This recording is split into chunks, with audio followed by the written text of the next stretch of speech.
Friends, I hope everyone has had a good week. It's been a hard week for all of us dealing with what's in the news. And I just find myself in these kind of weeks needing more than ever a chance to worship, to gather, to find our bearings again, as we've been saying during Lent.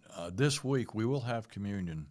I remember when we first went through the pandemic, I was so moved by some of the altars that you created in your home. Do that again. Just want you to know and be prepared. Of course, everyone that comes will be invited to the table, but everyone's online will be invited to the table. We're continuing our series this week, Teaching on the Mountain. We're going to go up on the hillside with Jesus and hear probably one of the most radical reversals of Norman human values that any teacher or rabbi has ever presented, called the Sermon on the Mount. I have found it unbelievably challenging, not because I don't believe in these teachings, but so much of what Jesus said is so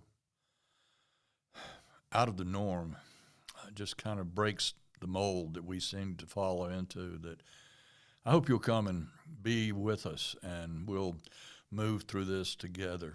Oh, and then Sunday night, very special event here. I think you've been hearing us talk about Justin Peel, who's connected to our church here. He works in security for the State Department. He was in Afghanistan in those final painful days when refugees were leaving, Americans were exiting. He wants to come and share some pictures, but this is not going to be about the darker side of the story. He was moved by the humanity that he experienced from all kinds of people, from all kinds of backgrounds, and he wants to tell that story. So that'll be 7 o'clock Sunday evening in the fellowship hall. So I hope you'll kind of mark your calendars and come be with us. I look forward to worshiping with you on Sunday. God bless you. Well, friends, it's good to be with you this morning. I have a new friend that's with me, and I want him to share some things with you. I know many of you know Judy Peel from our church, who has been so active and so many wonderful Stephen minister, member of her circle.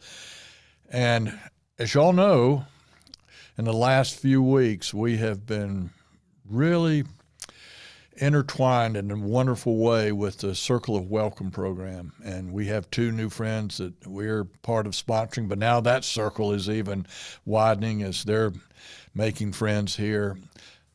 What was rather intriguing is when I heard about Judy's son, Justin, and how he was a part of one of the most dramatic stories of rescuing, enabling people to come here to the States, and he was there, and I'm going to let you tell you where he was, and this is just going to be a kind of a first little blush of what some other things that we'll be doing as we move forward. Justin, it's really good to have you here. It's great to be here. Thanks so much for having me. So I'm a special agent with the Diplomatic Security Service. We're the security and law enforcement arm of the U.S. Department of State. So we're tasked with the protection of people, property, and information overseas at all of our diplomatic posts. And I was sent to Kabul, Afghanistan to begin a 1-year tour, which was obviously cut short. Yeah. As it's no secret there. And I was there for the evacuation. My tour turned abruptly 180 degrees. Wow. And we focused on getting out as many of our Afghan counterparts as possible. So there were some very dramatic moments, I take it, that you even had moments where you were helping people over the barriers. And that's right. It was a very hands-on type of deal, and that was one of the things that I was hoping to speak more about with the community here. Exactly how did people leave Afghanistan and end up here? There was a long process there, and even within the airport, the people that arrived at the gates of the airport, how were they pulled over the gate at North Gate, or how were they pulled out of the canal at Abbey Gate, and to make their way to the terminal. You said something when we were talking upstairs about how moved you were in the middle of all this absolute turmoil and chaos. There were some moments where the best of humanity kind of came to the surface. Is that true? Yes, I feel wholeheartedly about that, and that's something that I hope to focus on with the presentation, the humanity behind it all, and the relationships that were made with our foreign military counterparts, as well as quite a few of the Afghans that we pulled out. Some of whom I've been reunited with in recent months here in the United States.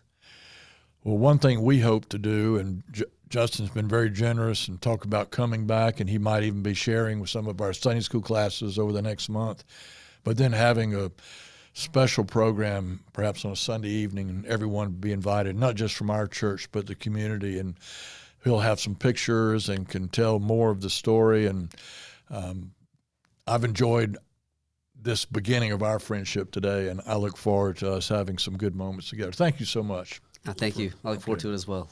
Thank you.